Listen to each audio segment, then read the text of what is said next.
Kapolri Jenderal Listio Sigit Prabowo resmi menunjuk Kabareskrim Komjen Agus Andrianto sebagai Wakapolri menggantikan Komjen Gatot Edi Pramono yang telah memasuki masa pensiun.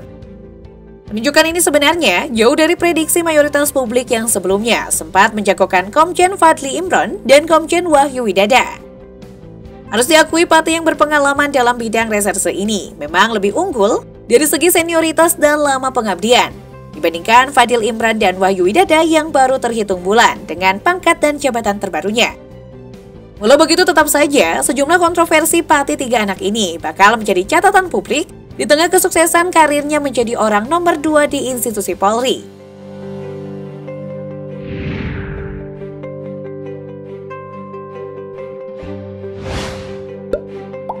Pada November 2022 lalu, Agus Andrianto yang saat itu masih menjabat sebagai Kepala Badan dan Reserse dan Kriminal atau Bareskrim Polri dilaporkan oleh ratusan mahasiswa yang tergabung dalam Koalisi Soliditas Pemuda Mahasiswa atau KSPM ke Komisi Pemberantasan Korupsi.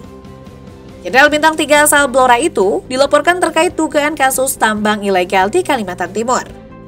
Beberapa pekan sebelum pelaporan tersebut, mantan anggota Polri Ismail Bolong lewat video testimoni membeberkan tentang pemberian uang untuk Komjen Agus Andrianto. Pada video pertamanya, Ismail mengaku memberikan uang senilai 6 miliar rupiah demi keamanan operasional tambang ilegalnya yang beroperasi di Kutai Kartanegara, Kalimantan Timur. Namun belakangan, Ismail membuat testimoni kedua yang meralat video sebelumnya. Dia mengaku dirinya membuat video pertama karena dipaksa oleh Hendra Kurniawan, terpidana kasus penghalangan penyidikan kematian Brigadir J.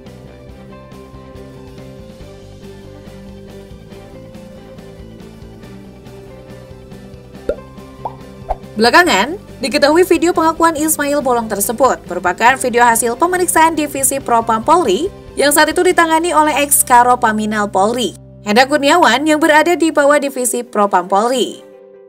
Ismail secara spesifik menyebut dirinya menyetor 2 miliar rupiah Komjen Agus Andrianto. Kasus tersebut ditangani oleh Div Propam Polri sewaktu dikepalai oleh Ferdy Sambo.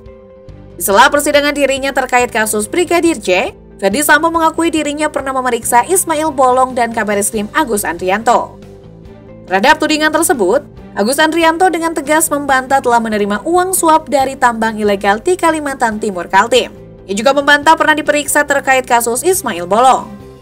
Agus berpendapat keterangan dalam surat penyidikan tambang ilegal yang menyeret namanya tidak cukup dijadikan sebagai bukti dirinya terlibat.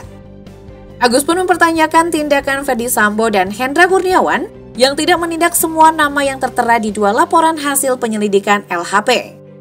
Ia malah menduga jika Hendra Kurniawan dan Ferdy Sambo lah yang justru menerima uang setoran. Oleh karena itu, kata Agus, mereka tak melakukan penindakan dan terkesan main lempar batu sembunyi tangan.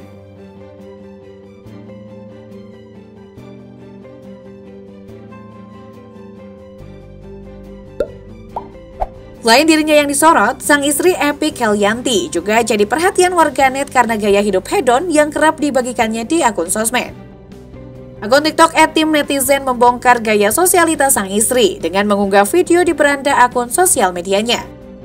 Istri Wakapolri yang baru itu disebut kerap memakai barang-barang branded dengan harga jaket dan sepatunya saja bisa setara down payment mobil baru. Disebutkan jika barang mewah yang melekat di tubuh Nyonya Evi serat dengan jenama ternama dunia, semisal Louis Vuitton hingga Gucci. Tak hanya sang istri, putri satu-satunya Komjen Agus juga disinggung.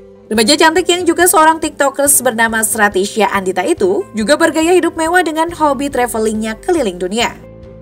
Akun tim netizen mempertanyakan bagaimana mereka bisa mendapatkan semua kemewahan ala sultan itu sementara gaji pokok dan tunjangan seorang jenderal dan Kabareskrim saat itu paling banter di kisaran 40 jutaan rupiah.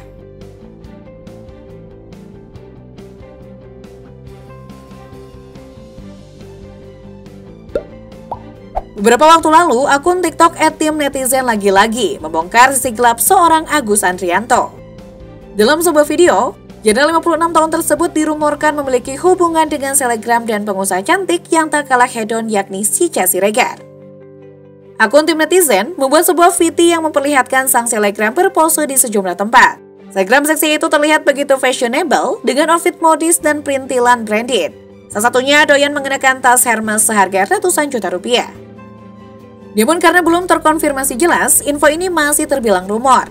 Yang jelas, tak lama setelah informasi ini diunggah, akun Instagram Chisa Siregar @cs.chisa tampak dalam mode privat.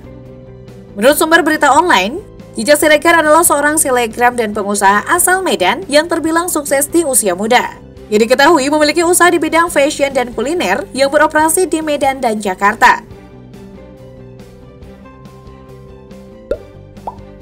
Penunjukan Komisaris Jenderal Polisi Agus Andrianto sebagai Wakil Kapolri atau Wakapolri dinilai bisa memberi pengaruh pada kebijakan internal di tengah kontroversi yang melekat pada mantan Kapolda Sumatera Utara tersebut.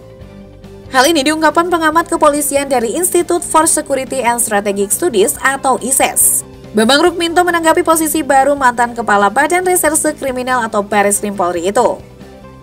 Menurut Bambang, keberadaan Agus Andrianto dalam jabatan sebagai orang nomor 2 di Polri bisa memicu fenomena matahari kembar atau dua sosok pimpinan yang sama-sama punya pengaruh besar. Menurut Bambang, penunjukan pemangku jabatan Wakapolri memang tak lepas dari pengaruh politik, tetapi seharusnya juga mempertimbangkan unsur-unsur kepentingan strategis institusi Polri. Bambang menyebut Polri harusnya berjarak dengan politik. Bila hanya mengikuti arahan politik saja, tambahnya, maka yang dirugikan adalah institusi Polri sendiri. Masa depan Polri pun sangat panjang, sementara politik lebih pada pragmatis jangka pendek.